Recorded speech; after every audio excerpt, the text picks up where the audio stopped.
Darkness did not arrive like sleep. Sleep has edges, a cloak beneath the cheek, breath slowing, one last thought losing its shape. This darkness struck like a shield boss. One moment Armin Serik stood on the ridge beyond the burning bridge, his spear aimed at my chest. The next I was nowhere, carried through jolting black while men shouted above me. The first thing I recovered was pain. It lived behind both eyes and beat with my pulse. My splintered wrist throbbed. The shallow cut over my hip pulled under its binding. My scalp stung above the ear. My throat felt crushed where the bridge leader's spear haft had struck it, and every rib remembered the wolfskin giant. The system healed none of it. Level 4 had given me numbers, not mercy. The second thing I recovered was Tiro's voice. "Lucius, if you can hear me, insult Cassian." "Idiot," Cassian said from somewhere to my left. "That proves nothing. He insults me while awake." I tried to open my eyes. Fire tore through them. Purple shapes swam in a thin red haze, then vanished. "Do not," the surgeon ordered. A wet cloth pressed across my face. "Unless you want the rest of your life to be night." "Armin," I managed. "Across a broken bridge," Secundus said. His voice moved with us, clipped by his own breathing. "Not across it yet. Save your fear for a useful hour." I was on a litter. Tiro and Flaccus carried the front poles. 2 veterans held the rear. That shamed me until the litter tipped and pain folded my thoughts. Around us, sandals struck the lower road in ragged rhythm. Wheels creaked. Wounded men groaned beneath cloaks. The river stayed on our right, loud in the dark, and somewhere beyond it, northern horns answered one another. We had opened the road south. We still had to live long enough to use it. Secundus counted as we marched. Cassian, leg wound bound but fever beginning. Sabinus, spear cut through the shoulder, arm tied to his chest. Marius, thigh puncture, packed and strapped. Flaccus, bruised and blood-stiff but walking. Tiro's nose swollen, his left cheek darkening. The trader with one eye nearly shut.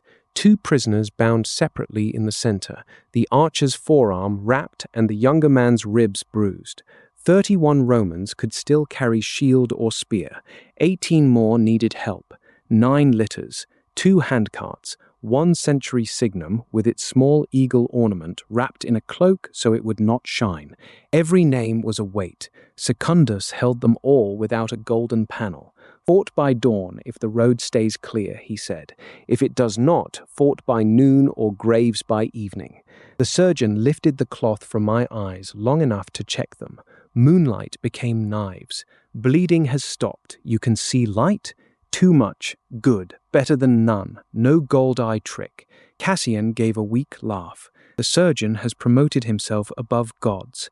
"Gods do not clean wounds," the surgeon said. "I do." A bird called from the river reeds. Another answered upstream. Tiro's hands tightened on the litter pole. Cassian said, "That second bird has boots." Secundus raised his fist. The column stopped. I saw nothing. That was the point. Eagle sight could not find hidden enemies, and ordinary sight had become a red slit. Tiro lowered my litter behind a milestone, while Flaccus laid his scutum over us. Men shifted without shouting. The wounded were pulled toward the bank's shallow ditch. Sabinus took command of the rear despite his bound shoulder, using his good hand to place 6 shields across the road. The false bird called again. A javelin came out of the reeds and struck the wrapped signum instead of its bearer. 3 figures rushed from the left bank at the same instant. They had watched the column. They knew the symbol. They had not expected Secundus to wrap it or Cassian to hear boots inside a bird call. Tiro left my litter before anyone ordered him. He ran 10 paces back, lifted a dropped shield beside Sabinus and shouted, "Right reed's moving." An arrow struck his shield. The warning turned the column before a second group could reach the litters. I lay useless while combat moved by sound. Shield rims cracked. A man screamed once. Flaccus stood over me, taking 2 spear thrusts on his scutum. I tried to rise and my hip refused. "Stay down," he said. "They are at the carts." "Then tell me something I cannot see." Through the red blur, I caught one visible body between shields, a raider on the handcart, axe lifted over Marius. I opened eagle sight for less than a heartbeat. Level 3, injury, old break, left ankle, mastered skill, cart leap. Pain punched through the back of my skull. I closed it. Bad left ankle, I shouted. Tip the cart toward him. The trader understood first. Bound to no litter and armed with only a mule goad, he drove the hook under the right wheel. The younger prisoner, still tied, threw his shoulder against the cart because he would die too if the attacker reached the wounded. Tiro struck the other side with his shield. The cart rolled half over. The raider landed on his bad ankle and folded. Flaccus reached him before he rose, smashed the axe away, and pinned him under a shield rim. Experience gained, 40. No one killed the pinned man. Secundus ordered him bound with the others. The remaining scouts broke for the reeds. Sabinus held the rear line rather than chase. A hidden archer loosed once more and vanished. My panel flickered in the dark behind my closed eyes. Level 4. Experience, 330 of 650. 40 gained because my warning helped defeat a hostile man. None for the raiders who escaped. None for lying on a litter. The arithmetic was honest enough to hurt. When we moved again, Tiro took the pole with blood running from a new cut along his knuckles. "You left me," I whispered.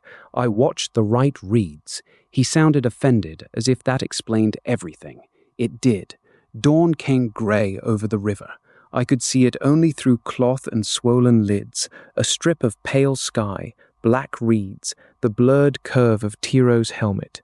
The surgeon allowed 10 breaths of uncovered sight each time we halted.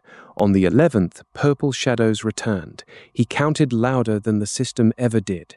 We had 4 miles of river road before the ground rose toward the Roman fort. Armin's scouts owned every reed bed until we took it from them. They did not need to stop us. Delay could kill Cassian by fever, Marius by blood loss, and 6 men whose wounds had begun to stink. Secundus changed the order. Empty shields rode on the outside of both carts. Able men carried bundles of cut reeds ahead and threw them into suspicious ditches. The prisoners walked between Tiro and the trader. Sabinus commanded the rear. Flaccus moved with the lead pair. I remained on a litter until the surgeon let me walk, which he said would happen when he trusted my balance more than my pride. Cassian's litter came beside mine during the first halt. Sweat shone on his face despite the cold. "Spear," he said. "You have one. For you." Tiro put a practice spear into my good hand. Cassian made him hold a shield at the foot of my litter. "Spear check," Cassian said. "You copied the ending. Learn the beginning. Butt close. Point beyond the rim. Rear foot does not wander because fear whispers to it. I cannot stand. Then learn the hands. I moved the shaft. The echo wanted to stop an oncoming force, brace through shoulder and hip, then return the point. Lying down ruined the line. My splintered wrist could only guide. The spear rolled in my palm. "Again," Cassian said. Tiro pushed the shield gently. I caught it with the butt and lost the point. Again. I braced too early. Again. I let the shaft drift high enough to open my throat. "A child with a broom would kill you," Cassian said. "Find me a child. One is holding the shield." Tiro shoved harder. I checked the motion, guided the shield aside, and returned the spear point until it hovered at his chest. The echo settled for one clean breath. Not battle, not rank, usable in drill. "Better," Cassian said, which from him sounded suspiciously like affection. The first slingstone struck his litter-bearer in the temple. Men dropped. The road ahead was empty. Stones came from the far reeds in low arcs, not to kill shielded soldiers, but to hit bare legs and litter carriers. A second stone broke the trader's 2 front teeth. A third struck Marius's cart and made him scream. "Reed bundles," Secundus ordered. Romans rolled the bundles toward the ditch. Spears stabbed out through them. One man fell with iron through his calf. The scouts had dug shallow firing pits during the night and covered them with woven reeds. Eagle sight could not show pits I could not see. Tiro spat into his hands, seized the mule goad from the stunned trader, and began probing the road edge. Flaccus copied him with a spear butt. They found the first hidden pit when the goad punched through a reed mat. Sabinus directed javelins into it. A northern slinger burst out and ran bent double toward the river. A Roman lifted a spear to throw at his back. "Hold," Secundus snapped. "Watch where he goes." The slinger leaped across a narrow water channel invisible beneath reeds. Tiro marked the place with the goad. The second slinger followed and took Sabinus's javelin through the thigh while crossing. The third rose from a different pit to cover him. I saw that one. Level 4, Agility 12, Mastered Skill, Low Sling. My eyes watered blood again. I closed the sight and said what ordinary vision had also shown. He loads when the first man crosses. Flaccus advanced behind his shield, timing each step to the sling. Stone struck bronze boss, step. Stone struck rim, step. The slinger changed target and whipped low at Flaccus's ankle.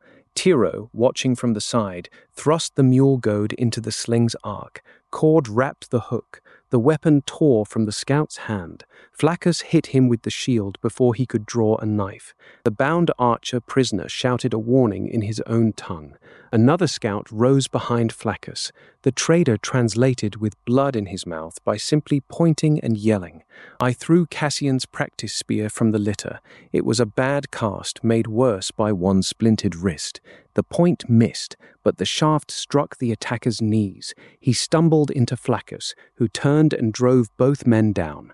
Experience gained, 50. Level 4. Experience, 380 of 650. Secundus took 3 scouts alive, including the wounded slinger. The rest withdrew through channels they knew better than we did. No one followed. We filled the firing pits with stones and cut a path wide enough for the carts.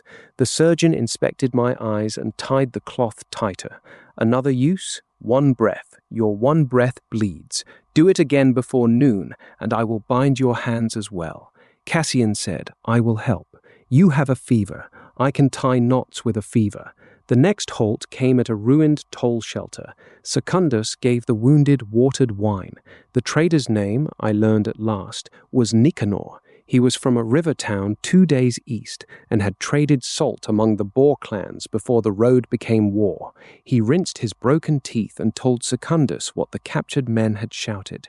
They call Lucius the Open Eye, he said thickly. They were ordered not to kill him if rope can take him. Kill the friends, take him. Tiro looked at the prisoners. Armin saw him once. How does every scout know? Nicanor pointed at my eyes. Gold is easy to describe, bleeding gold easier. Cassian's answer was quieter, and someone carried word ahead before we broke the bridge. The road rose from the reeds. On the ridge above us, 3 black boar shields appeared and vanished. They were not trying to guess where we were going. They were herding us there. The ridge road narrowed between the river bluff and a wall of broken limestone. Secundus could choose speed or care. Speed shook the litters. Care gave the scouts time. He chose neither. He sent Flaccus and 4 veterans up the stone wall, while the column built a shield roof and moved in short bursts. It worked for 200 paces. Then Cassian stopped cursing. I heard the absence before I understood it. His face had gone pale beneath the sweat, and the binding above his knee showed a dark line spreading through fresh linen. The spear cut behind his knee had not severed the great vessels, but marching had opened something smaller. The surgeon pressed both hands into the wound and ordered the litter down. Marius began shivering on the cart beside him. Sabinus's wounded shoulder had swollen until the skin shone. 9 other men needed water boiled, bandages changed, or arrows cut free. The fort's watchtower stood as a pale tooth on a southern hill, close enough to see and too far to help. A horn sounded behind us, not Armin's deep promise from the ridge. A scout horn, 2 short notes, 1 long.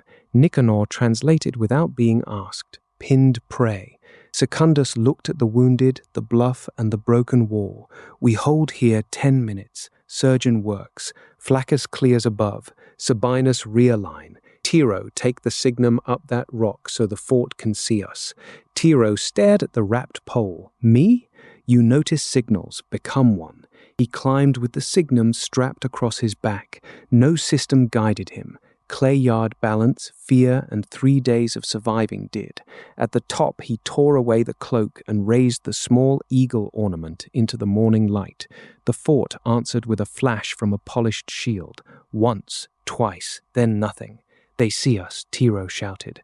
An arrow struck the rock beside his knee. Scouts came down the road from the north behind overlapping shields. 8 visible. More might have moved above or below, but the wall hid them. Sabinus had 6 Romans fit enough to stand in the rear rank. He placed the strongest on the bluff edge and the steadiest beside the wounded. His injured arm remained tied. He fought with spear under the good one. "Do not let them touch the litters," he said. I pushed myself upright. The world tilted. The surgeon caught my belt. "If you fall, I leave you where you land. Give me a shield. That is not agreement, no." He swore and gave me one anyway, then cut the splint from my wrist and replaced it with a tighter wrap that allowed 2 fingers around a grip. No hard pull, no lifting overhead. If the hip opens, you sit. My first step nearly ended the argument. Endurance 10 steadied the second. I took place beside Sabinus with my shield resting on the ground until the enemy closed. Their leader carried a broad axe in both hands and no shield. Fur strips streamed from his arms. Eagle sight would have given level and skill, but purple shadow already crawled at the edge of daylight. I watched his feet instead. He moved behind 2 shieldmen, waiting for them to pin our line. The collision came. Sabinus called the rhythm with a voice sharpened by pain. Shield, spear, step. The road gave us room for 4 men, no more. Enemy shields pressed. Their axe leader spun from behind them, the broad blade circling shoulder, back, and hip in a show meant to open space by terror. The system tugged. Skill echo available if this hostile opponent is defeated. Wheel axe. I had not defeated him. The offer was only a possibility sensed through the combat. Flashy. Fast, useless with a scutum crowding my left side and a Roman spear in my right. The movement needed 2 hands, open ground, and trust that no second enemy would stab while the axe traveled behind my back. He cut at Sabinus's bound shoulder. I met the blow with my shield rim. Pain shot through my wrist. The axe rebounded. Sabinus drove his spear into the leader's outer thigh, but the man twisted with the wound and completed another turn. His backstroke smashed the veteran on my left across the helmet. The line sagged. Tiro dropped from the rock behind the attackers. He had seen movement on the upper path. 3 hidden scouts circling to roll stones onto our wounded.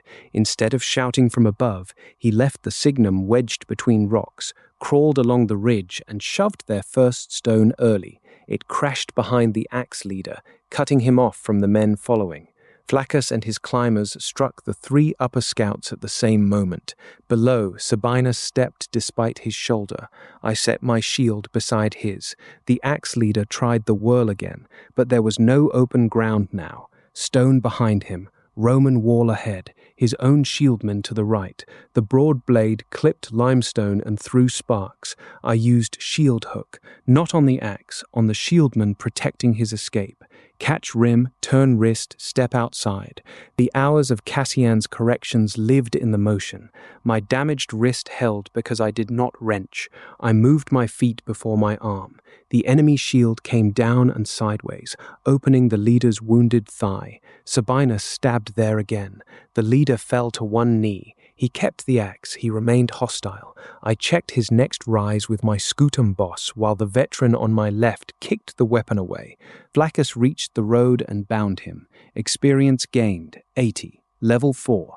Experience 460 of 650. Skill echo available. Wheel axe. Capture. I refused. 3 slots mattered.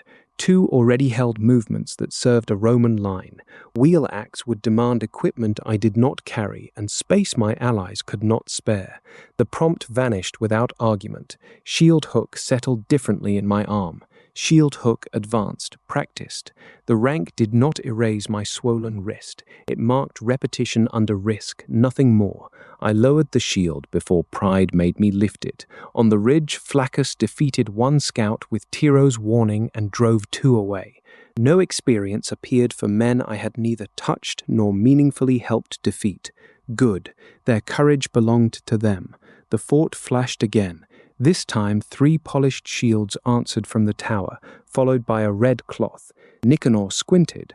What does red mean? Secundus's face hardened. Fort sealed. Enemy near the river gate. Cassian woke while the surgeon packed his wound. Then stop admiring the view.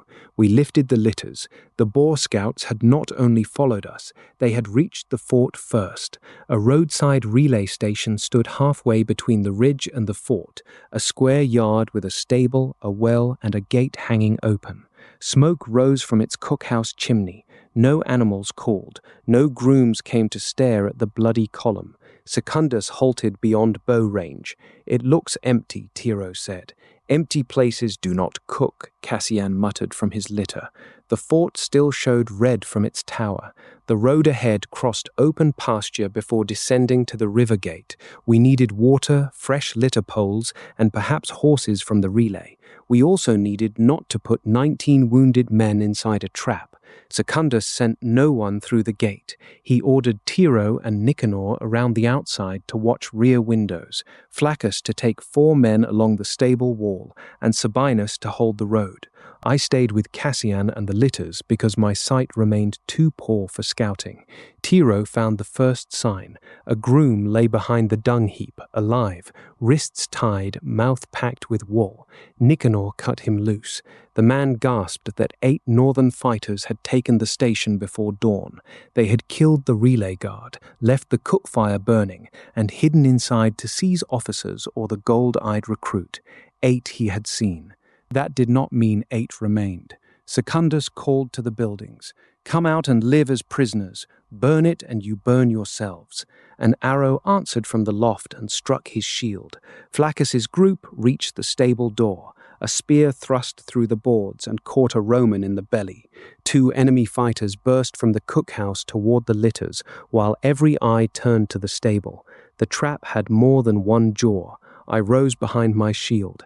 Tiro was across the yard. Sabinus held the road. Cassian could not stand.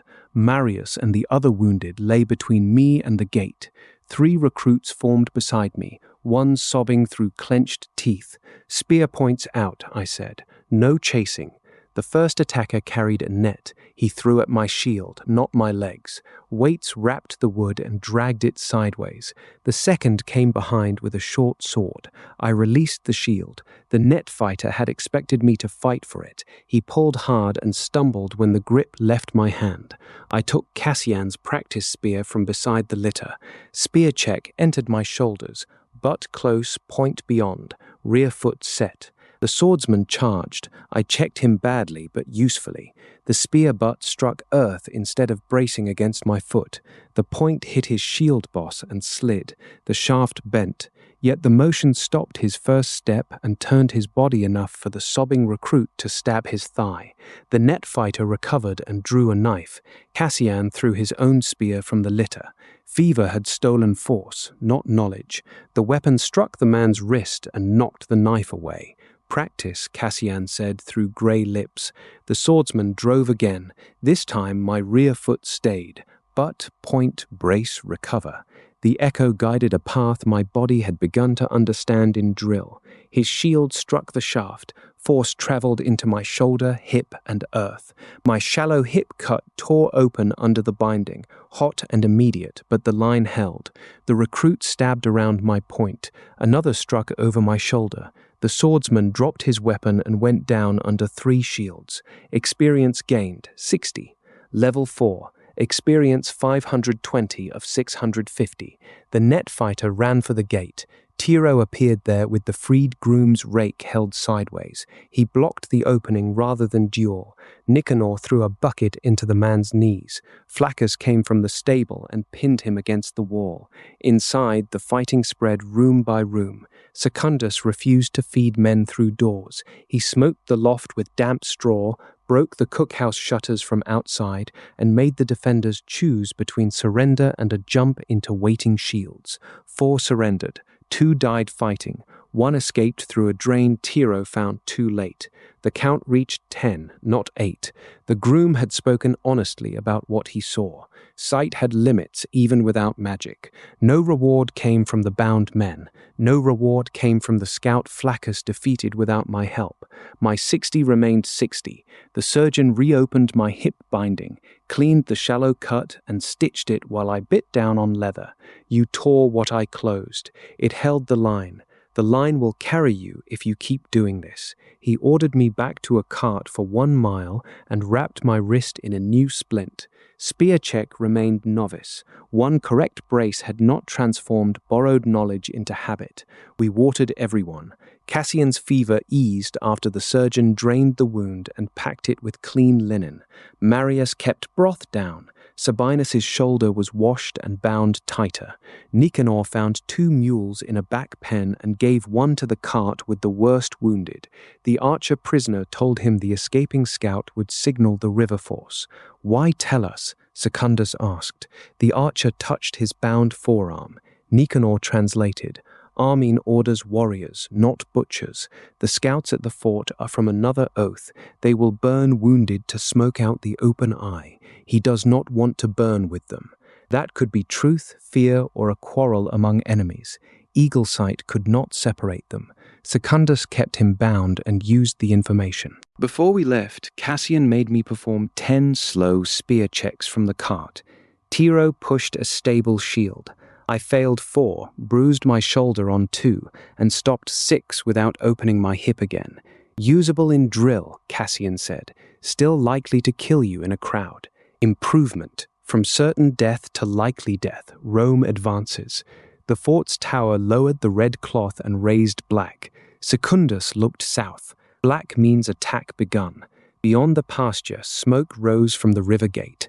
The Roman fort stood above a bend in the river, square walls of timber and packed earth around stone storehouses. The main road approached from the west, but the wounded gate opened north beside a shallow ford used by carts in summer. Boer scouts had chosen that gate because a column of litters could not climb the western switchback quickly. They had rolled 2 burning wagons into the ford. Pitch spread fire across the water.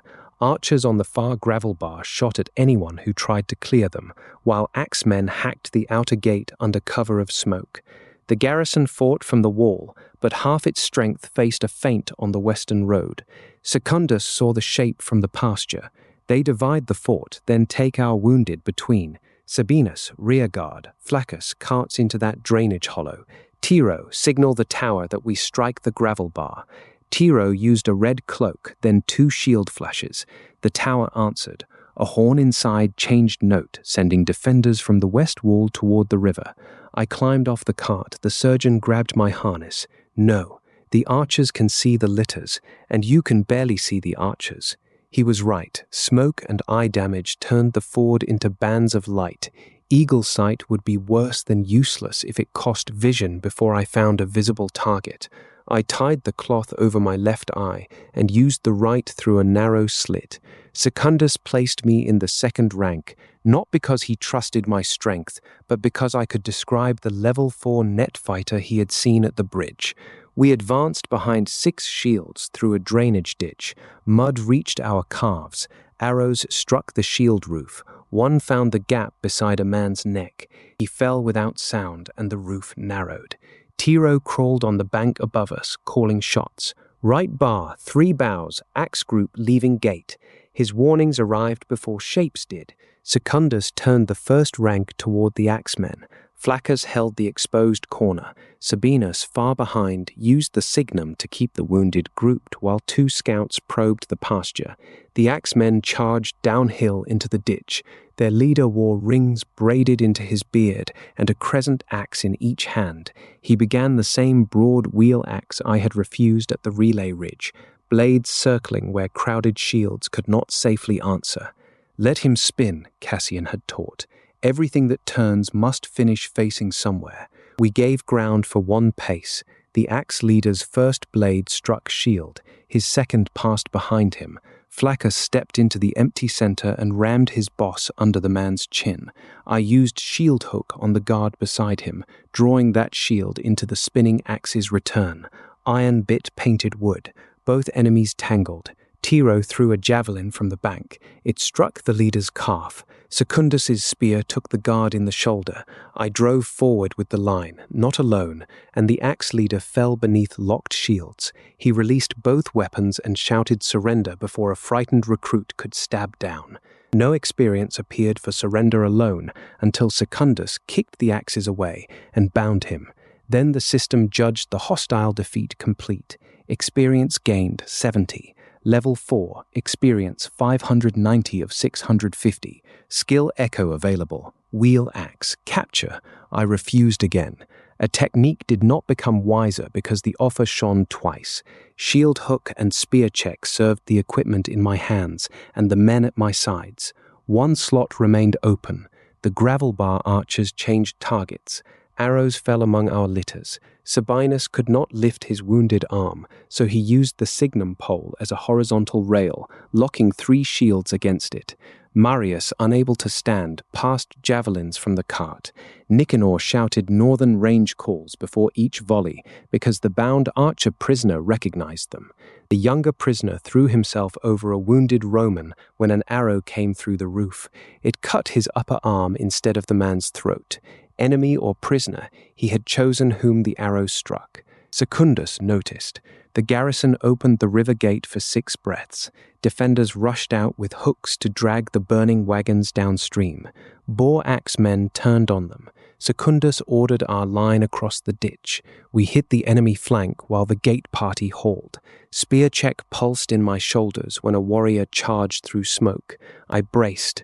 The muddy rear foot slid. His shield drove the spear into my chest and sent me down. The echo was usable, not safe. Flaccus covered me. Tiro dropped from the bank and struck the attacker's knee. A garrison soldier finished the fight. No experience for me. I had stopped nothing. The river took the first burning wagon.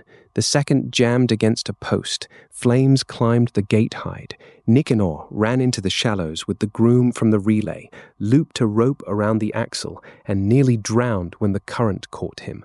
The bound archer shouted where to cut the lashings. Tiro repeated the words. Men on the wall hauled together. The axle broke. Fire turned downstream. The axe fighters saw the gate clear and withdrew toward the gravel bar. Secundus did not chase into arrow range. He made a shield lane from our hollow to the fort. 1 litter at a time began crossing.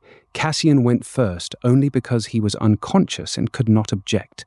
Marius followed. Sabinus refused until every man from his rear guard reached the hollow. The 2 prisoners crossed under guard, Nicanor beside them. Then a deep horn sounded across the river. The archers stopped retreating. Black boar shields rose from the Willow Island downstream.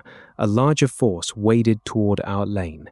The scouts had not meant to take the gate with axes. They had meant to keep it open until their shield breakers arrived. 20 northern warriors came off the island in 2 files, water to their waists, shields held above the current. Their leader carried a long iron hook designed to drag men from walls or boats. Behind them, archers returned to the gravel bar. Our wounded lane had become a target between 2 teeth. Secundus had perhaps 20 fit Romans outside the gate. The garrison could spare 12 more without abandoning the walls. 32 against 20 should have comforted me. It did not. We had mud behind, river beside, litters still crossing, and arrows choosing our gaps. Half line on the bank, Secundus ordered. Do not enter the water. Make them climb into us. Flaccus took the left near a willow stump. Garrison veterans formed center. I stood right with Tiro behind my shoulder. My hip stitches pulled. My right eye blurred. My splintered wrist could hold a shield grip, but every hook risked tearing it. The first enemy file reached the bank and stopped short. They planted shields in the shallows. Archers loosed over them. The second file angled downstream toward the unguarded drainage channel. Tiro saw their spear tips through reeds. Right turning, Secundus could not hear over the wall horn. I passed the warning down the line. Garrison men shifted 3 shields right. The main file charged the instant we moved. That was the trap. They wanted our center thin. Cassian's voice came from the gate above us, weak and furious. He had woken on the inner ramp and seen the change. Close center, let the right bend. Men obeyed the veteran they did not know, because the order matched the ground. Our right curved toward the drainage ditch rather than racing to block it. The flanking file entered the narrow channel and lost room to spread. Tiro and 2 recruits held them there with thrusts around a cartwheel. The main collision struck. The hook leader reached over our shields, caught a garrison man by the harness, and dragged him into the river. Another enemy stabbed downward. The Roman vanished red beneath churning feet.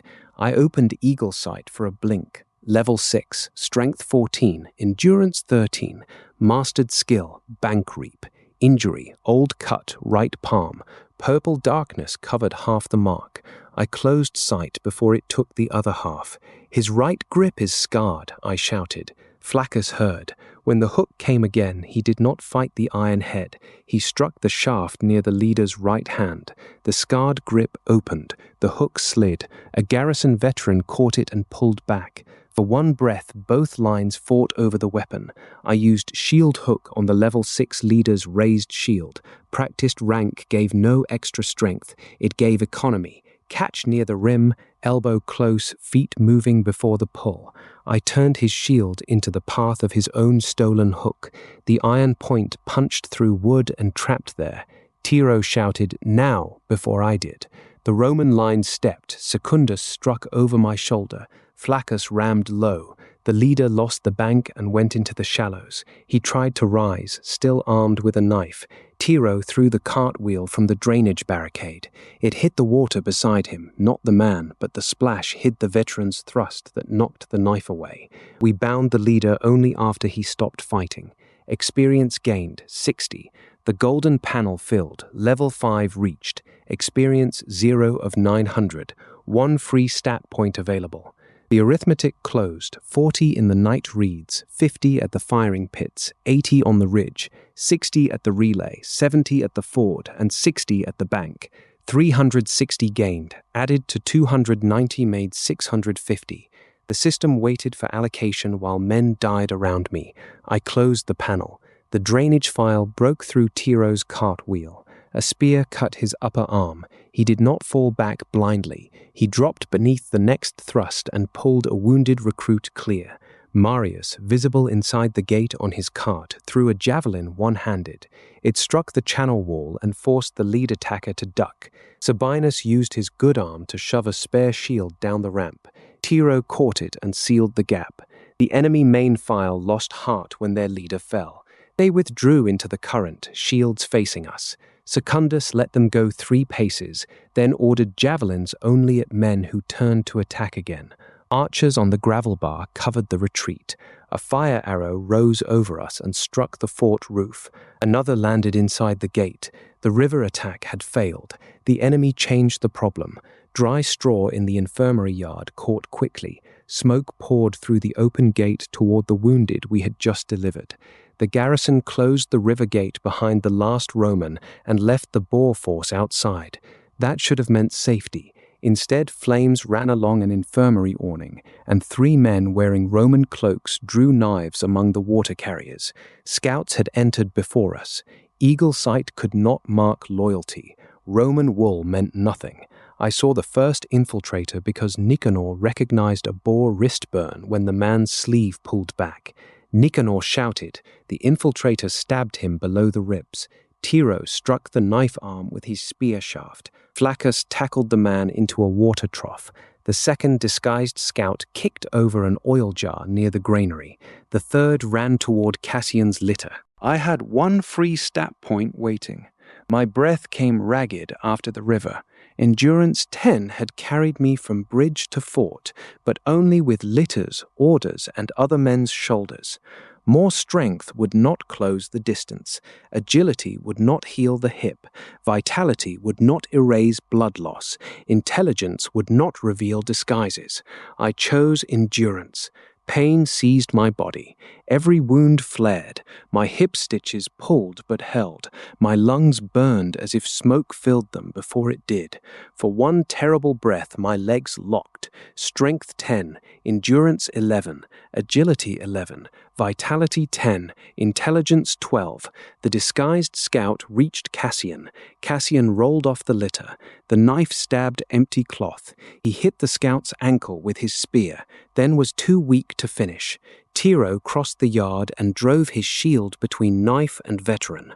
I arrived 1 heartbeat later and checked the attacker with my spear.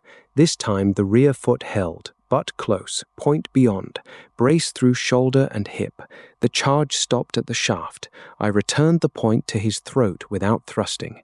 "Drop it," I said. He looked at Cassian, then at Tiro, then at me. 3 enemies still dangerous. He let the knife fall. No experience. Surrender and restraint did not need payment. Around us, the fort became labor under attack. Garrison soldiers fought the awning fire. Sabinus organized wounded men who could sit into a bucket line. Marius passed filled pots from his cart. The younger prisoner, arm newly cut, kicked dirt over spilled oil while still bound. The archer prisoner shouted that fire arrows would shift to the stable roof.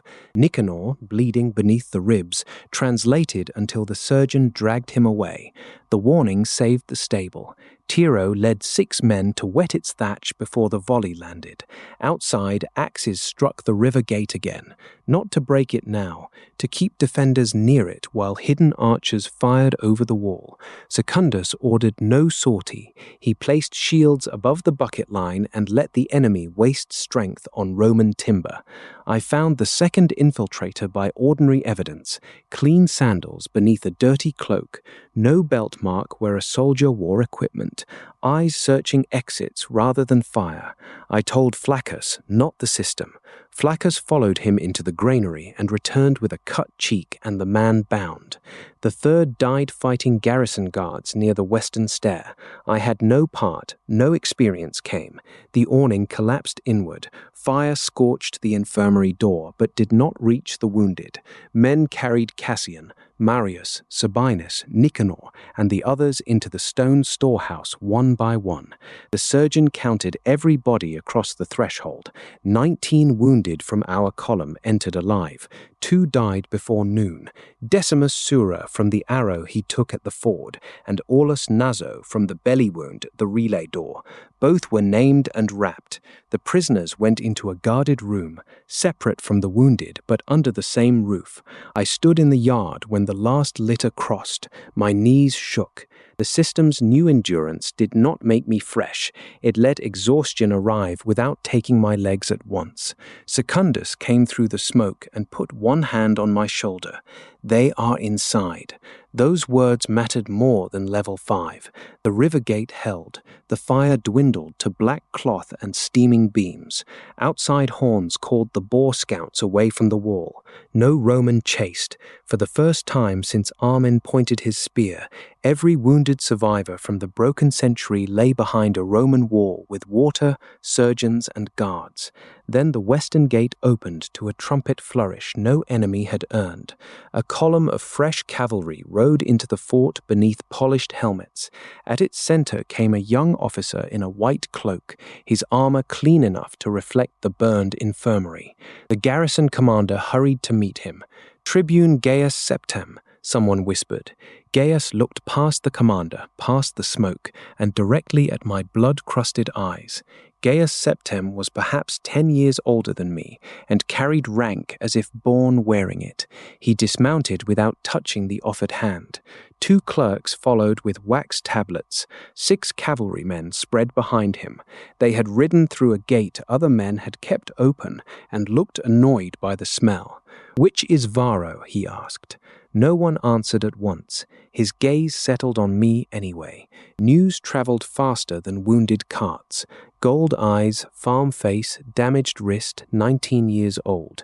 A useful description for enemies and Romans alike. Secundus stepped between us. "Lucius Varro, recruit attached to Marcellus's century, level 5 by his account. He requires treatment and sleep." Gaius smiled at the phrase, "by his account." "And you are the Optio who allowed a recruit to carry a signum, command veterans, question prisoners, and display an unregistered military gift." I am the Optio who brought the signum and wounded home. The smile vanished. Cassian watched from the storehouse doorway on a litter. Tiro stood near the bucket line, trying to look invisible and failing because worry made him stare. Flaccus held a bandage to his cheek. Sabinus sat against a wall with his shoulder freshly packed. Marius slept under fever cloth. Nicanor had survived the knife. The surgeon said the blade glanced from a rib and missed the gut, though blood loss had taken his voice. Gaius's clerks began counting without asking names. Able bodies, wounded bodies, prisoners, captured weapons. One abnormal recruit. I received reports at the southern station, Gaius said. A golden manifestation. Enemy strength made visible. Techniques stolen from dead barbarians. If half is true, command must secure the asset. His name is Lucius, Tiro said. Every head turned. Tiro swallowed, but he did not lower his eyes. Gaius looked amused. And this is? Tiro, I said. He carried the signum signal, found the relay trap, warned the river flank, and helped save the infirmary. The clerk did not write any of that until Gaius glanced at him. A potter's apprentice, Gaius said after the stylus scratched. How inspiring. Cassian pushed himself upright. He is a soldier today. Are you the veteran who trained Varro? I tried. Then you will explain his functions, privately. Gaius walked around me once, not close enough to threaten, close enough to inspect. Show me. Show you what? My level, my injuries, skills, whatever the gift reveals. The surgeon stepped forward. His eyes bled before dawn. I did not ask the surgeon. That is why officers die of infections, Cassian said. A cavalryman moved toward him. Gaius stopped the man with one finger. He preferred insults recorded rather than answered. I did not open eagle sight. It cannot read thoughts, loyalty, hidden men, or the future. It sees visible targets, and use damages my eyes. I asked for a demonstration. No. The yard became very still. Gaius tilted his head. You misunderstand your position. Rome levied you, Rome armed you, Rome fed you. The power awakened while you served under Roman command. Whatever entered you is therefore a military resource. I thought of the 2 silver coins in my mother's palm. Rome levied my service, not my eyes. Secundus closed his own eyes briefly, as if asking patience from every god Tiro had not chosen. Gaius surprised me by laughing. Good. A dull weapon is of limited use. A spirited one can be directed. A weapon does not direct itself, I said. Exactly. He turned to the garrison commander. Place Varro under command staff protection. No duty, questioning, or movement without my seal. Secure the prisoners for my examination. The Optio will submit a full report before sunset, Secundus said. The prisoners surrendered under my word. Then your word has delivered them to lawful command. The younger prisoner's face changed when Nicanor translated. The archer said something bitter. I could not know whether he expected torture, death, or merely another room. Eagle sight would not tell me. Gaius's cavalrymen took positions around the storehouse. The wounded were safe inside the fort. I had become the thing behind the guarded door. Before Gaius could move me, the surgeon demanded signatures. He had no noble name, no polished breastplate, and no cavalry at the gate. He had 19 living wounded, 2 fresh corpses, 4 tables dark with blood, and the authority of a man willing to let an officer die rather than contaminate a wound. You may own every recruit in Italy, he told Gaius, but you do not take this one until I finish stitching him. Gaius stared at him, then at the garrison commander, who found great interest in a scorched beam. The surgeon won by refusing to notice that a contest existed. I sat on an overturned grain measure while he removed my bandages. The hip cut remained shallow, but the stitches had pulled at the edges during the Ford fight.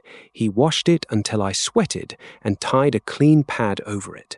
My wrist was bruised rather than broken. He tested each finger, then splintered it again. The scalp cut needed no more thread. My throat bruising made swallowing painful, but did not threaten breath. My eyes concerned him most. He held up one finger, then 2, then moved a lamp. No eagle sight for 3 days, longer if purple returns. Gaius said he may need to identify enemies before then. Then identify them yourself. Cassian laughed from his litter and paid for it with a spasm in his leg. His wound had been opened, drained, and packed. The surgeon marked the fever line on his thigh with charcoal. If redness crossed it by morning, they would cut deeper. Sabinus's shoulder point had missed bone but torn muscle. His arm would remain bound. Marius's thigh wound had ceased bleeding, though fever made him speak to a sister who was not there. Nicanor's knife cut had glanced along a rib. His broken teeth hurt more than the wound until he tried to cough. Tiro needed 6 stitches in his upper arm. He watched the needle enter as if it offended him personally. Clay does not do this, he said. Clay does not charge with spears, the surgeon replied. Bad clay cracks in the kiln. Then consider yourself fired twice. Flaccus held Tiro's shoulder during the final stitch. Neither man mentioned the tower climber they had brought down together at the watch station, or the moment Tiro had shielded him at the ford. Their hands told enough. Gaius's clerk stood at the doorway recording treatment as military expenditure. Linen, wine, honey, thread, lamp oil. The men became costs, one item at a time. I made him record the dead by name. Decimus Sura, arrow at the ford. Aulus Naso, belly wound from the relay door. Both had reached the fort alive. Neither had survived the hour. Their failure to keep breathing did not erase the road that carried them. The younger Boer prisoner gave his name through Nicanor. Baron. The archer was Odo. Baron's upper arm had been cut while he covered a Roman wounded man from an arrow. Odo's forearm wound came from the night attack before the limestone cut. Gaius wanted them moved to the cellar without treatment. Secundus invoked surrender terms. The surgeon invoked infection. Gaius yielded to treatment and doubled the guard. Odo watched me while his bandage was changed. He said something to Nicanor. He asks why the eagle gives strength for defeating his people. It gives experience for hostile defeat. It would do the same if Romans attacked me under arms. Gaius turned sharply. You have tested that. No, the rule names hostile opponents, not tribes. Do not speculate in front of prisoners. Odo spoke again. Nicanor's swollen mouth shaped a humorless smile. He says Rome is afraid the bird cannot tell Roman from enemy. Eagle sight could not read Gaius's thoughts. Ordinary sight showed his jaw tighten. The surgeon finished my eyes and tied clean cloth around my head. 10 minutes uncovered at dusk. Otherwise darkness. Walk only with help. No shield work today. Cassian said, tomorrow? If the wrist remains attached. Excellent. Gaius posted 2 cavalrymen outside the infirmary. He called it protection. The guards faced inward. The Boer scouts returned before noon, not with axes but with information. They appeared on 3 ridges at once, raised different colored cloths, and vanished. A horn answered from the Willow Island. Another called from the western road. The fort commander divided men toward every sound. Tiro listened from the infirmary step.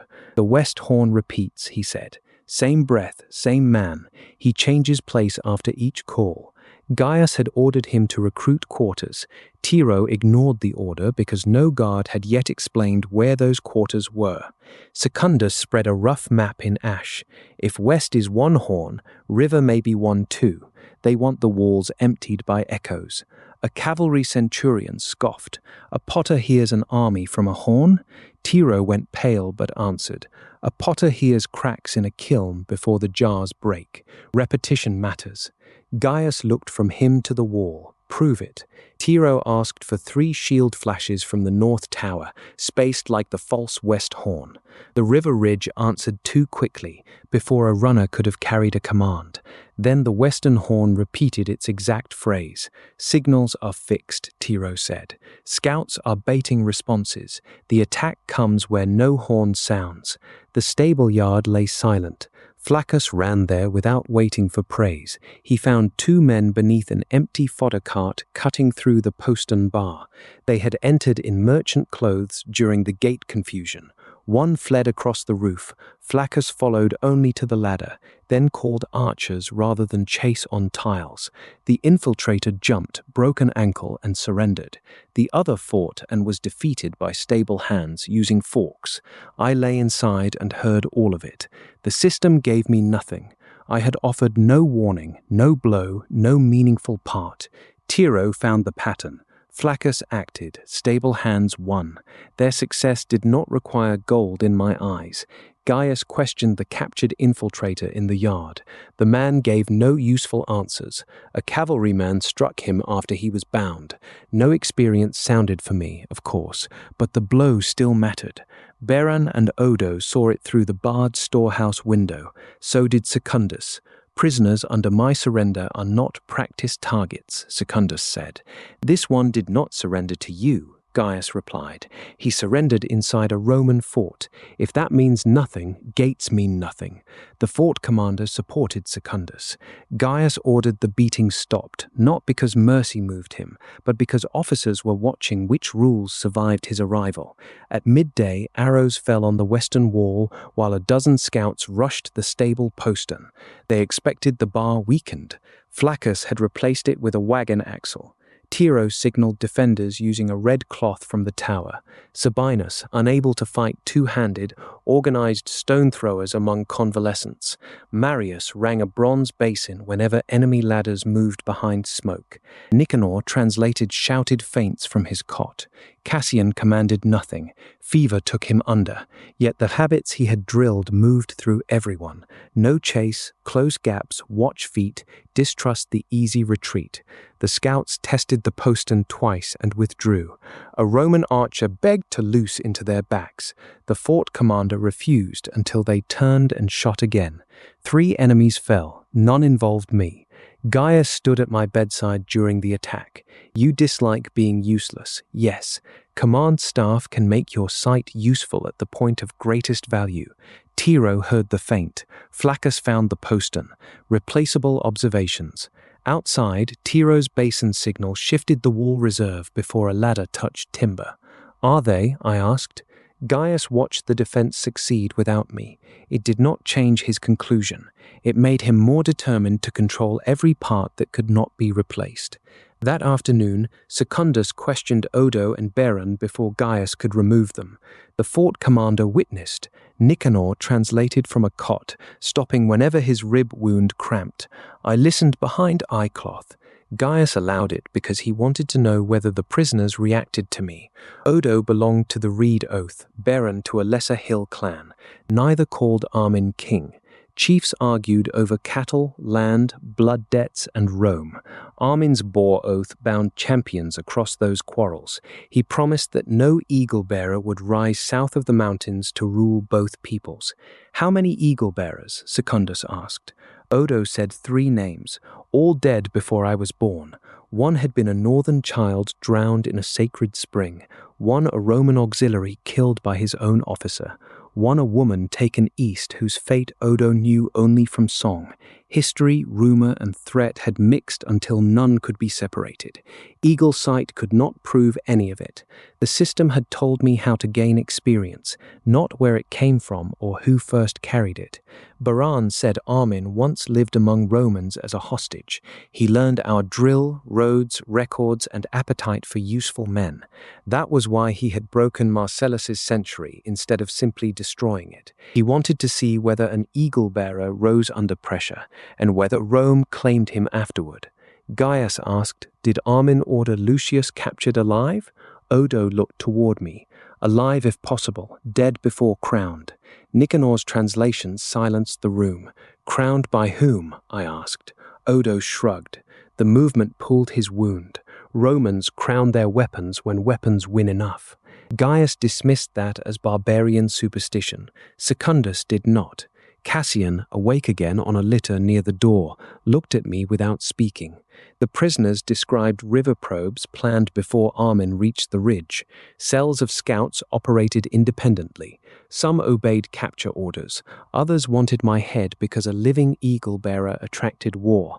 That explained why one group used nets while another fired into litters. It did not make Armin kinder. A commander who unleashed different hungers remained responsible for where they fed. Gaius demanded names of Roman informants. Odo named no one.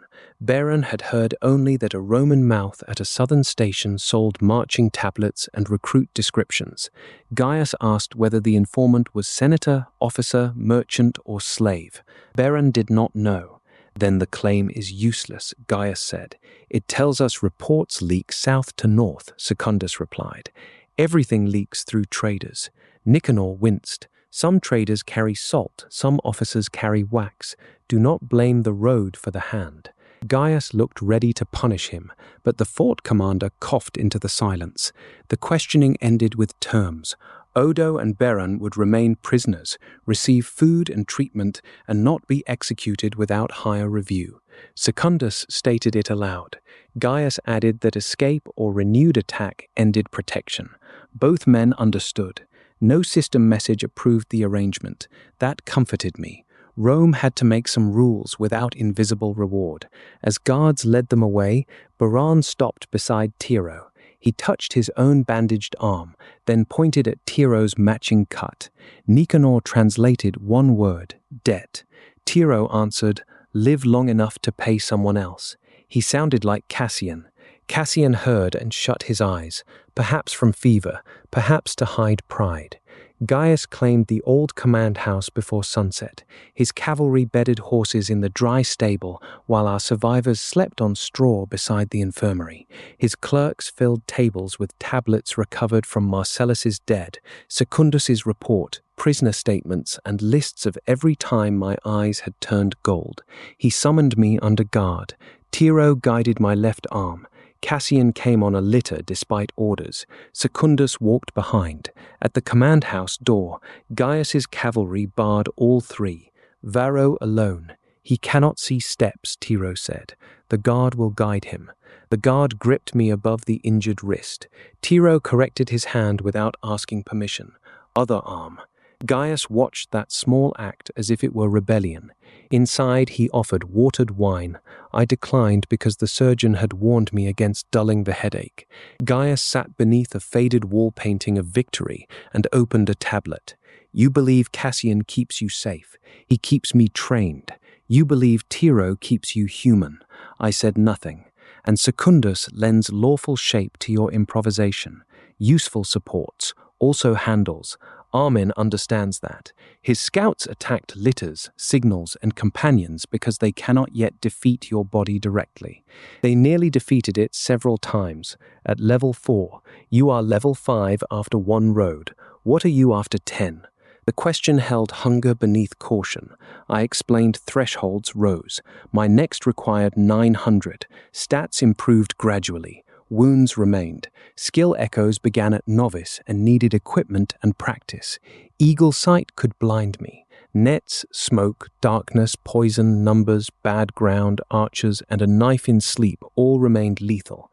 Those are reasons for command protection, he said. They are reasons not to mistake me for an army. Gaius showed me a proposed order. Lucius Varro transferred provisionally to the Tribune's staff for evaluation. Eagle sight used only by authorized request. Skill captures reported and allocated to military need. Associates screened for coercion or divided loyalty. Allocated? I asked. You refused wheel axe twice. Perhaps correctly, perhaps not. Rome decides what Rome needs. The echo enters my muscles. The spear entered Roman enemies. The distinction is administrative. I almost laughed. My throat hurt too much. He leaned closer. You think I am cruel because I use plain words. Armin offered to spare wounded if we surrender you. Tomorrow he may take your mother, your farmer friends. This Potter's family. Attachment does not protect you from power. It writes a list for your enemies. Cold moved through me. Eagle sight could not tell whether he had already ordered those names found. Ordinary politics said he would. Then protect them, I said. Obey and I can. There it was, a bargain in which his hand created both shelter and threat. When I left, Tiro waited exactly where the guard had stopped him. Cassian's litter rested against the wall, and Secundus stood with arms folded. What did he offer? Cassian asked. Protection shaped like a collar. Good. You can still recognize tools. A clerk emerged and whispered to Gaius. The Tribune's gaze moved from Cassian to Tiro, measuring the handles he had just named. The scouts did not leave after sunset. They changed from soldiers into noises. A stone struck the north palisade every 100 breaths. A horse screamed in the outer pasture and pulled at its tether until cavalrymen opened the postern to retrieve it. Someone moved through the river reeds with a bell tied to a branch. False footsteps passed the western ditch. Each sound demanded wakefulness. None offered a target. The fort commander understood the purpose. They cannot take the walls tonight. They can make us too tired to hold them tomorrow. He divided the garrison into watches and forbade anyone to answer a lone noise. Gaius countermanded him twice, sending cavalry patrols after shadows. The first found nothing. The second returned with one horse lamed by a concealed stake and a rider bleeding from a sling stone. The enemy spent rope, a sharpened branch, and one stone. Rome spent sleep, horseflesh, and blood. Cassian made Tiro draw the sounds in ash. North stone, west steps, river bell, stable dog barking south. Tiro marked time by moving pebbles from one bowl to another. Flaccus watched the posterns. Sabinus rested because his shoulder fever had risen. Marius slept at last. Nicanor listened to Odo through the prisoner room wall, learning which calls belonged to boar scouts and which were only frightened Romans. I lay beneath eye-cloth, forbidden to use sight, and discovered how much fear wanted a picture. Every scrape became a knife. Every pause became men climbing. Eagle sight could have named a visible enemy. It could not name darkness. Opening it would only injure me before dawn. Tiro came to my pallet after the second watch. The north stone stops whenever the river bell starts. One man runs between them along the far bank. Can you prove it? No. Then tell the commander what you observed, not what you know. He was quiet. That sounds like you. It sounds like Cassian hitting me whenever I guessed too loudly. The commander tested Tiro's observation by changing one thing. He sent no patrol. Instead, archers waited on the north tower without torches. When the next stone struck, they watched the river rather than the sound. A figure crossed a pale strip of gravel carrying a bell and sling stones. They let him pass. A second figure followed with bundles of pitch. The archers loosed at the second man. He dropped the pitch and escaped wounded. The first abandoned the bell to help him. The north stones ceased. No experience came to me. Tiro's record had created the opportunity. The commander had made the decision. Archers had defeated the attempt. Gaius summoned Tiro immediately. He questioned him in the yard before officers and clerks. How had he identified the pattern? Did Lucius give him hidden knowledge? Had gold light passed between them? Could skill echo be transferred? Tiro answered each question plainly. He had ears, he had pebbles, he had watched time. Gaius disliked ordinary answers because ordinary men could own them without permission. You remained beside Varro during his awakening, he said. Perhaps exposure altered you. Exposure to Lucius mostly causes trouble. One centurion coughed to hide a laugh. Gaius did not. He ordered Tiro examined at dawn. Blood, eyes, reflexes, memory. Tiro's humor vanished. He is wounded and exhausted, I said. So are you. The gift appeared under injury. Cassian's stool scraped stone. Cut the boy and I will show you what appears under injury. Guards reached for weapons. Secundus moved between them with the legal calm of an officer who knew exactly how much insubordination a courtyard could hold. Tribune, he said, the garrison is watching. The enemy spends the night making us distrust sounds. Do not help him make us distrust one another. Gaius postponed the examination. Not cancelled, postponed. Near midnight, smoke rose from the southern grain sheds. Men ran with buckets and found damp straw smouldering outside the wall, placed so the wind carried smoke inward. While eyes turned south, 2 swimmers entered the river culvert beneath the infirmary. Beron heard them first. His prisoner room shared the culvert wall. He hammered his bound wrists against the door and shouted. Guards assumed escape until Nicanor translated one word, water. Tiro ran to the culvert. Flaccus followed. The grate had been loosened during the daylight attack. A hand reached through with a hooked knife and caught Tiro's tunic. Flaccus struck the wrist. Tiro fell backward, pulling the swimmer's arm through the bars. The second swimmer pushed from behind. The guards wanted to spear both through the grate. Tiro shouted that pitch skins floated behind them. They meant to send fire under the infirmary floor. Secundus ordered the culvert flooded from the inner cistern. Men broke a clay sluice plug. Clean water roared outward, carrying both swimmers, knives, and pitch skins back into the river. Archers on the wall shot at the skins until they sank. The swimmers escaped beneath reeds. No one was defeated in a way the system credited to me. No one needed to be. The fort remained unburned. Beron had warned Romans who held him prisoner. Gaius called it self-interest. Cassian called self-interest a strong foundation if laid in the right direction. Secundus ordered Beron's wrists tied in front rather than behind, and gave both prisoners dry blankets. At the third watch, the scouts tried voices. A man beyond the west ditch cried in Latin that he was a Roman patrol survivor. He knew Marcellus's name. He knew Secundus's. He knew mine. The gate guards nearly opened. Nicanor asked the voice to name Marcellus's signifer. The answer came too late and wrong. The hidden man ran when archers drew. No shot was taken. Darkness protected him. The name he gave was Pullo. Pullo had been a recruit, big and frightened, dead on the wet slope with a javelin in his neck. Someone had learned the names without learning the men. Gaius's missing dispatch note returned to my thoughts. A Roman mouth had given Armin my name, Odo claimed. A scout knew enough of our dead to build a lie. The leak might be an officer, a clerk, a captured tablet, or simply a prisoner forced to speak. Eagle sight could not narrow it. By dawn, no wall had fallen. That made the night a victory only if one ignored the men asleep while standing. The garrison had lost no lives, but 3 horses were hurt, 2 soldiers wounded, and every guard's judgment worn thin.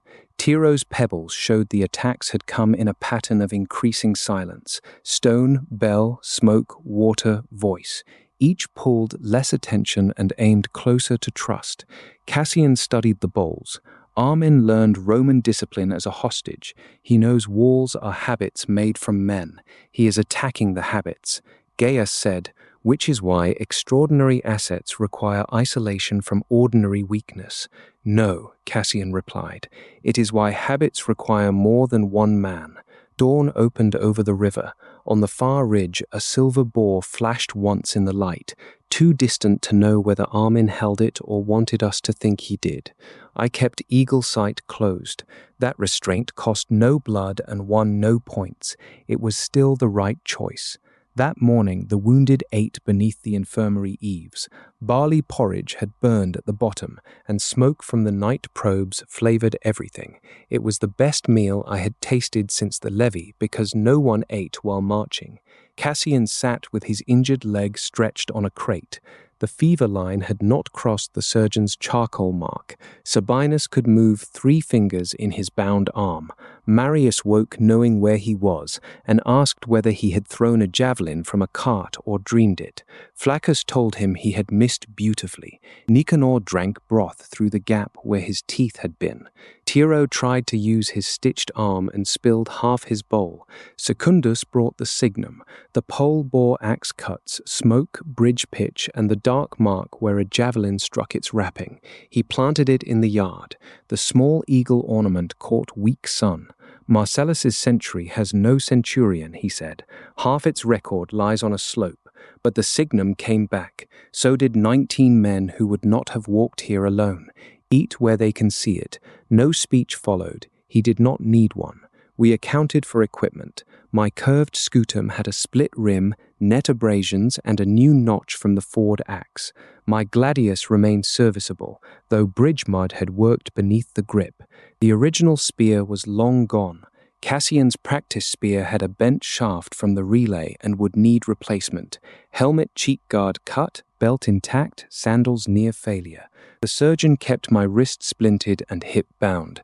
Gaius's guards kept the shield and spear beyond reach. Tiro had recovered a smaller scutum from the fort stores because his first was too damaged. He disliked its balance. Flaccus traded him for another without ceremony. Sabinus's spear rested across his knees, though he could not use it. Marius asked for his gladius beside the cot. The surgeon allowed the scabbard and removed the blade. Humiliation, Marius said. Safety, the surgeon replied. Same family. Cassian pointed his spoon at me. System, full state. I opened the panel without eagle sight. The interface itself did not damage my eyes. Only pushing sight onto visible targets did, though the letters still hurt against the bruised vision. Lucius Varro, level 5, strength 10, endurance 11, agility 11, vitality 10, intelligence 12, experience 0 of 900, skill echoes, shield hook practiced, spear check novice, 1 slot open. Say the gain, Cassian ordered. I repeated the ledger. Start 290 of 650. Reed Road Cart 40. Firing Pits 50. Ridge Axe Leader 80. Relay Swordsman 60. Ford Axe Leader 70. Willowbank Hook Leader 60. Total 360. Threshold 650. Overflow 0. Level 5, 1 free point to endurance. Secundus checked the sum on a wax scrap. Nicanor checked it a second time by arranging beans. Tiro counted the beans and accused one of desertion when it rolled beneath his sandal. Why endurance? Sabinus asked. Because every fight began after I was already tired. Strength wins contests. Endurance lets me arrive for them. Cassian nodded once. Reasonable. Therefore probably accidental.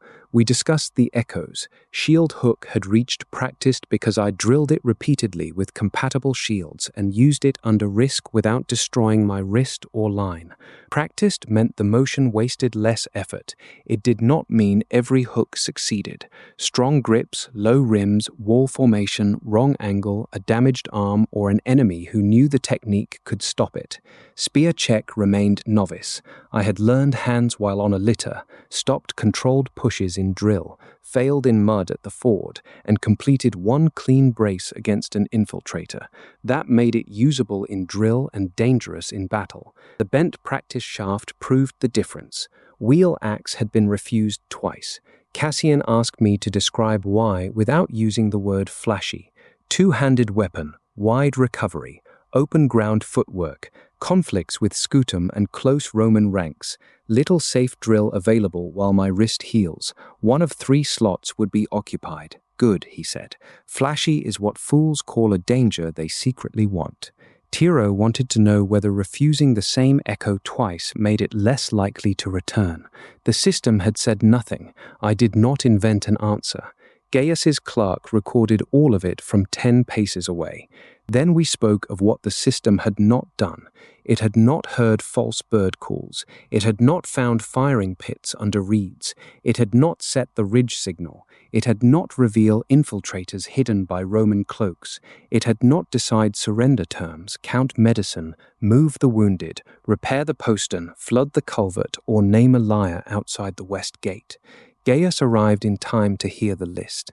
A tool need not build the whole fort to be valuable, he said. No, I agreed, but a hammer should not command the carpenter. His clerk almost smiled.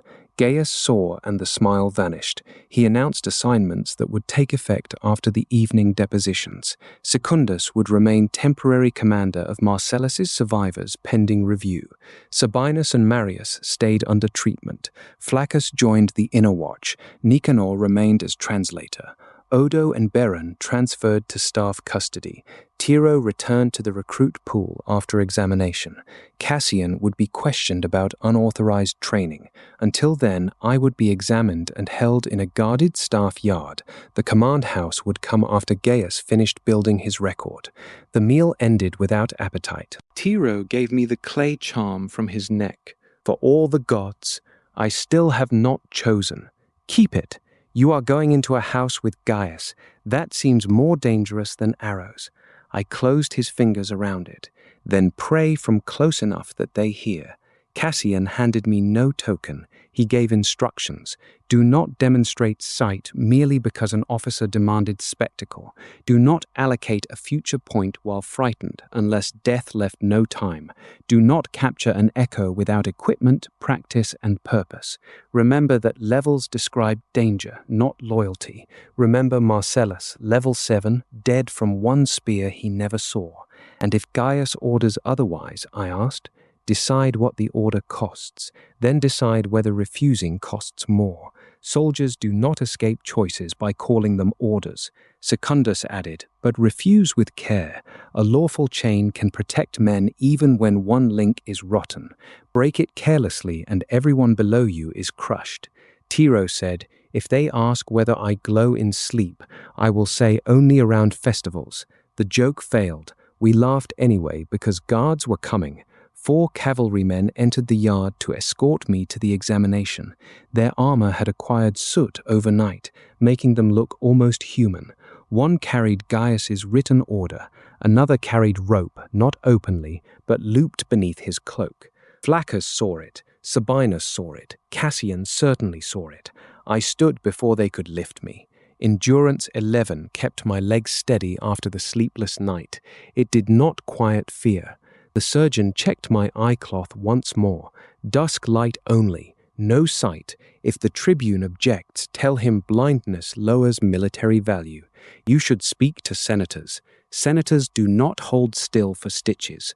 We walked across the yard together for the last time, Tiro guiding my left side, Cassian's litter carried on my right, Secundus behind, the signum above us.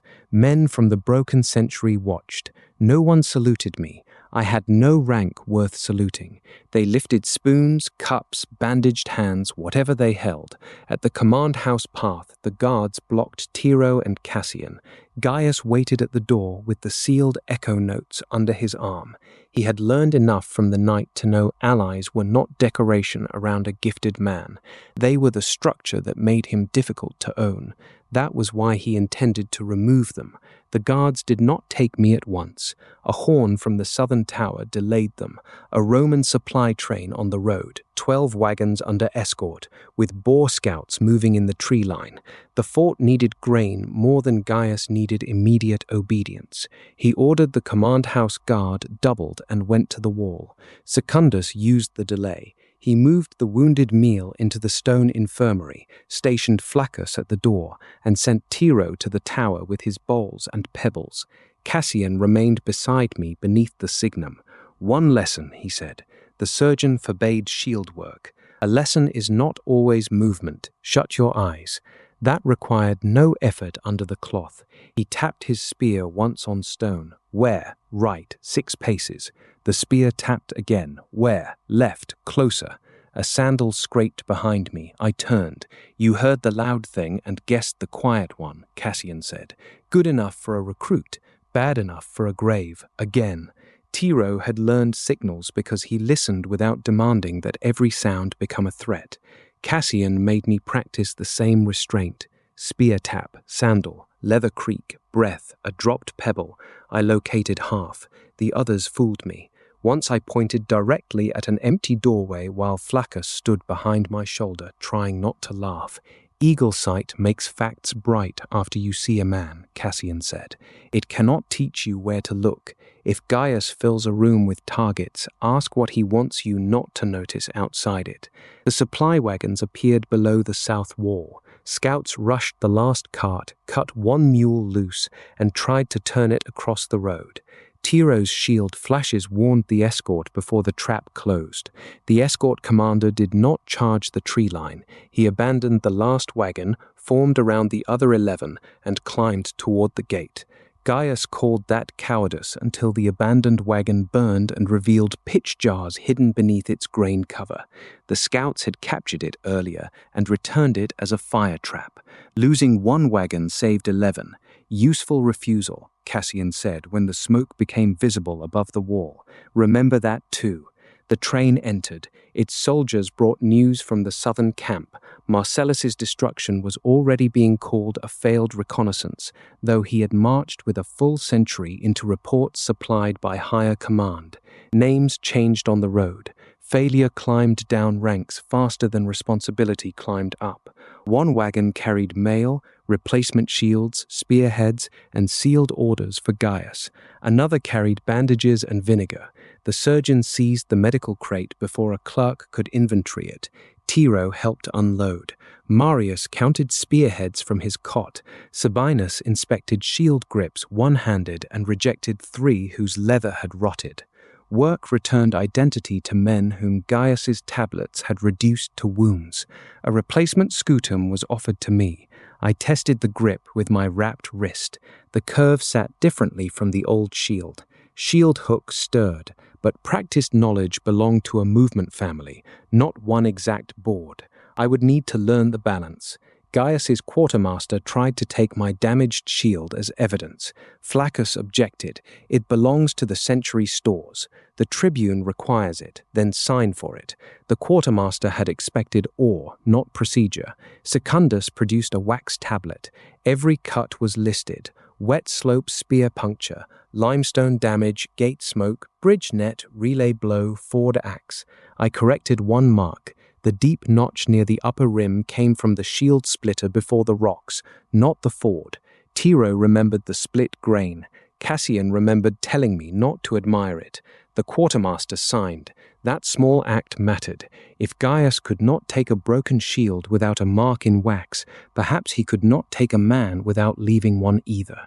Nicanor learned from the supply escort that a Roman clerk named Vibius had vanished from the southern station 2 nights before the ambush. Vibius copied movement tablets and recruit levies. He might be the Roman mouth Odo named.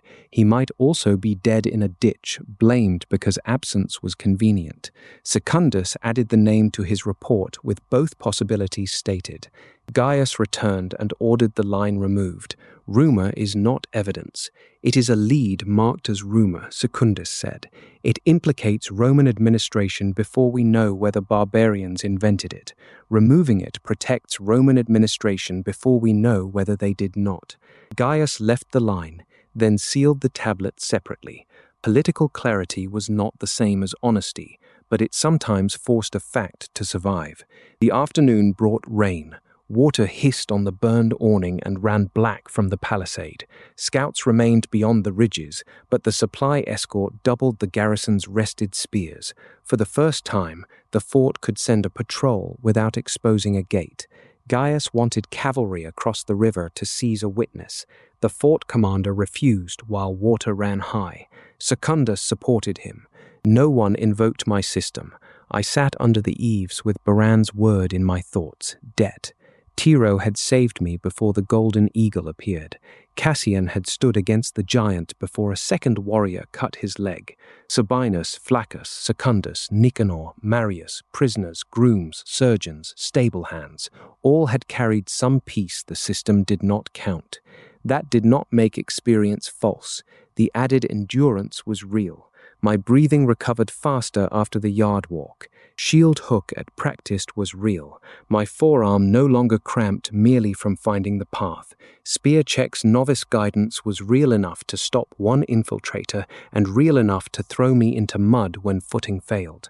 Power was true. The danger lay in pretending it was the only truth. Cassian asked what I wanted if we survived the next month.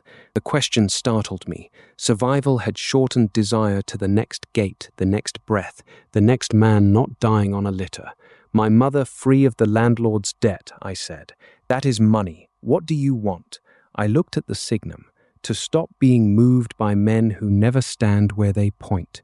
That can become a good officer or a very bad king. I am a recruit. So was every officer before someone made a mistake. Tiro returned wet from the tower. The guards are coming again. Gaius has finished pretending grain matters more than Lucius. He sat beside me and divided the last of the porridge 3 ways, though Cassian had eaten and claimed not to want more. We listened to rain and the fort settling after alarm. Hammers repaired the postern. Horses stamped. The surgeon argued over vinegar. Odo sang one low line in the prisoner room until Baran told him to stop. Somewhere a clerk scratched our lives into wax. If they separate us, Tiro said, I can still signal. From where? I will decide after I see where they put me. That was not bravado, it was planning. Cassian pointed his spoon at him. Do not get caught for the pleasure of being loyal. Useful men stay useful by staying alive. You climbed off a litter to trip an assassin. I am old. Hypocrisy is part of veteran pay. The cavalrymen returned after the supply alarm. This time the rope beneath one cloak was gone. Gaius had replaced it with a written order and enough witnesses to move me to the staff holding yard without force. The examination and depositions would happen there, once the fort stopped burning its own grain. Secundus read the order aloud. It named me a protected staff subject, not a prisoner. It granted quarters, rations, treatment, and no freedom to leave. Roman law, or Gaius's version of it, could build a cell entirely from generous nouns. Before I stood, Secundus gave one final report on the wounded. Cassian's fever had fallen a little. Sabinus retained feeling in every finger. Marius's wound remained clean. Nicanor could breathe deeply without blood in his mouth. Odo and Baran had eaten, and the groom from the relay had identified both captured infiltrators as men who had passed the station in merchant clothes 2 days earlier. Nothing in that report belonged to the Eagle system, yet each fact changed what we could survive tomorrow. The fort commander promised that Marcellus's signum would remain with the century survivors until formal orders arrived. Gaius objected that symbols encouraged unauthorized loyalties. The commander answered that symbols were the authorized loyalty. For once, rank pressed in our direction. The small eagle ornament stayed planted above the infirmary yard. I asked Tiro to remember the XP ledger if Gaius's clerks altered it. He repeated every award without error, then added the defeats that had earned me nothing. Flaccus at the upper scouts, stable hands at the postern, archers against the pitch carrier, defenders at the culvert. Those count too, he said, not to the system. Then the system keeps an incomplete tablet. Cassian approved with a grunt. Every tablet is incomplete. That is why witnesses matter. Rain ran from the eaves between us and the waiting cavalrymen. I understood then why Gaius wanted separate rooms. Together we corrected one another. Cassian knew what training cost. Tiro remembered what numbers omitted. Secundus knew which orders could be challenged without breaking the line. Alone, I would have only a golden interface, and whichever officer stood nearest when it opened. Beyond the wall, axes knocked against wet wood as the garrison repaired what the scouts had tested. Each blow answered the night horns with ordinary labor. No champion could point at that work and own it. No system could fit it into a reward line. The fort stood because tired people kept choosing the next useful task. I stood. Tiro took my left arm. Cassian's bearers raised his litter. The shared meal ended not when bowls emptied, but when guards stepped between us. Gaius allowed the surgeon to treat me because a damaged resource offended him more than suffering did. My eyes were washed with cool water and kept under cloth. The hip stitches were checked. The wrist splint stayed. The scalp cut had clotted. The bruised throat needed rest, not miracle. I slept for 2 hours and woke when Cassian tapped my sandal with a spear. Up. The surgeon said rest. He also said no fighting. We drill. 2 guards stood outside the yard enclosure Gaius had assigned me. Tiro had been admitted as my attendant only after Secundus insisted someone must lead a half-blind recruit to the latrine. Cassian came on a stool carried by Flaccus and another veteran. Rank had not stopped him. Pain nearly had. We drilled shield hook first with wicker practice shields. Practiced rank made the path cleaner, not automatic. My splinted wrist limited force, so Cassian demanded timing. Tiro pressed. I caught the rim and stepped. Flaccus changed angle. I missed. Tiro feinted a weak push and struck hard.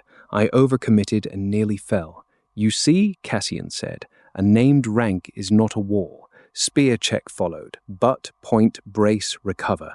10 slow repetitions. Then Flaccus charged at half speed. The first check held, the second slid. The third stopped him, but my point wandered toward Tiro.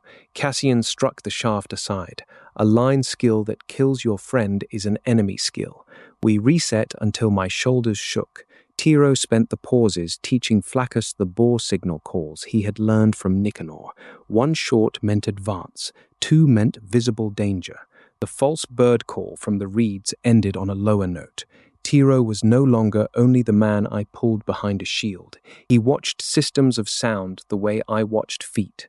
Gaius arrived during the 20th check with his chief clerk and 2 centurions. "You disobey rest to practice?" "Cassian ordered it," I said. "Cassian has no command over my holding yard." Then it was my choice.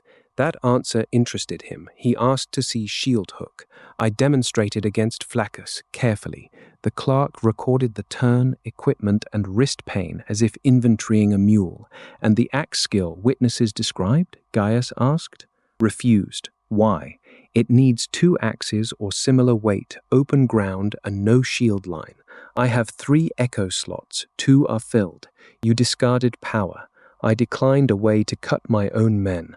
1 centurion hid approval. Gaius noticed that too. "Future captures will be decided by command," he said. "The choice appears to me. Then command will decide through you." Cassian leaned on his spear. A novice collecting every trick becomes a corpse with interesting habits. Gaius faced him. "You have mistaken influence for authority, veteran. Your practical knowledge has value. Your insolence does not. They grow from the same root." The exchange ended when horns sounded from the river wall. Not attack, 3 short calls. Enemy under truce. A single boar scout stood beyond arrow range, holding a spear with white wool tied beneath the head. He carried a small bundle. Gaius ordered him admitted to the outer killing yard. Secundus objected. Gaius overruled him. The scout laid down the bundle. Inside was Marcellus's broken helmet, cleaned of mud, and a strip of leather burned with a black boar. Nicanor translated his message from a chair, one hand pressed to his bandaged ribs. Armin Seric says the open eye belongs neither to Rome nor to the road. Send Lucius Varro across the river before the next moon, and the wounded may travel south. Keep him, and every fort becomes a grave. Gaius looked almost pleased. A threat from Armin made his claim feel important. I asked the messenger, "How did Armin know my name?" The scout smiled. Nicanor translated. "A Roman mouth gave it before the ambush." That was evidence of a statement, not proof it was true. The scout might be baiting distrust. Eagle sight could show his level and injuries, not the source of his knowledge. Gaius ordered him held. Secundus said, "He came under white wool. He brought a threat, under truce." The garrison centurions shifted. Even Gaius could feel the custom beneath their silence. He changed the order to guarded release at dusk. Then he looked at me. "You see the necessity. Armin will spend an army to possess you. Rome cannot leave you among recruits and wounded veterans. Those recruits and wounded veterans kept me alive, which is why they are liabilities now." Cassian's hand tightened on his spear. By evening, Gaius had turned survival into depositions. He questioned Secundus, Sabinus, Flaccus, Tiro, Nicanor, the surgeon, the prisoners, and me separately. His clerks built a version of the road from wax. Times, casualties, XP awards, visible levels, skills offered and refused. I insisted the arithmetic be exact. I had begun the road at level 4 with 290 of 650, 40 for the cart attacker, 50 at the reed pits, 80 for the axe leader on the ridge, 60 at the relay, 70 at the ford, 60 at the willow bank. Total gain 360. Threshold reached, overflow 0. Level 5, 1 point spent on endurance. The clerk asked why I remembered numbers better than faces, because numbers do not ask whether I carried them home. He stopped writing for one breath. Gaius wanted enemy levels, not Roman names. I gave both. Cassian, level 6, leg wound drained and fever reduced but not gone. Sabinus, shoulder puncture, stable. Marius, thigh wound, fever watched. Nicanor, rib glancing knife cut and broken teeth. Tiro, cut upper arm and swollen nose. Flaccus, cheek cut and bruises. 2 prisoners, both alive, one with wrapped forearm, one with cut upper arm. Secundus, exhausted and uninjured except for small cuts he had ignored. 19 wounded delivered alive. Decimus Sura, later dead from the forward arrow. Aulus Nasso, later dead from the relay door wound. "You are not the quartermaster," Gaius said. "No. Then why insist?" "Because Marcellus died before someone could write his last order. Names are what remain when orders stop." Gaius studied me as if that answer changed evaluation. Tiro's questioning lasted longest. When he returned, anger sharpened his pale face. He asked whether you glow in sleep. "Do I?" "No, you snore. Useful military intelligence." Cassian made a rough sound that became a cough. Secundus joined us by the infirmary wall. "Gaius has sent copies south by 2 riders. He calls you an emergent command asset." "That sounds expensive," Tiro said. "It means men who have never seen you bleed will argue over where to point you." The river wall horn sounded once. The truce messenger had been released. On the far bank, a black boar shield rose, then disappeared among willows. Gaius came with 4 guards at sunset. Varro will move to the command house. The veteran Cassian will remain in the infirmary. Tiro returns to recruit quarters. "I need Cassian for drill," I said. "Centurions can drill you, not in my echoes. Then you will explain them. I need Tiro to guide me while my sight recovers. A staff slave can guide you." Tiro flinched at the word slave, not because it described him, but because Gaius had reduced loyalty to a task any owned hand could perform. Secundus said, "They are witnesses to his limits. Removing them makes your reports worse. Their attachment makes his obedience worse." There it was, not safety, isolation. A shout rose at the western gate. One of Gaius's dispatch riders had returned without his companion, an arrow through his cloak. Boar scouts still watched every road. The rider carried a captured note tied to an enemy shaft. Gaius read it and folded it before anyone else could see. For the first time, his control cracked. Not fear, recognition. Eagle's sight might have shown his level or an injury. It could not show what name had been written on the note. I did not open it. Gaius ordered the guards closer. "Move Varro now," he said. "No contact with prisoners. No unsupervised contact with any officer below Centurion." Cassian tried to stand from his stool. His bad leg folded. Flaccus caught him. Tiro stepped between me and the guards with no weapon in his hands. "Do not," I told him. He looked back. The frightened potter's apprentice was still there. So was the man who had raised a signum on a rock under arrows. Gaius watched us understand one another. "That," he said softly, "is precisely the problem. The guards took my shield and spear. They left the gladius only after Secundus invoked the dignity owed even a recruit under arms. Gaius's clerk sealed my echo notes in a wooden case. The wounded were behind walls. The fires were out. The river gate held. Every person we had dragged from the broken road had a roof, water, and a name on the surgeon's tablet.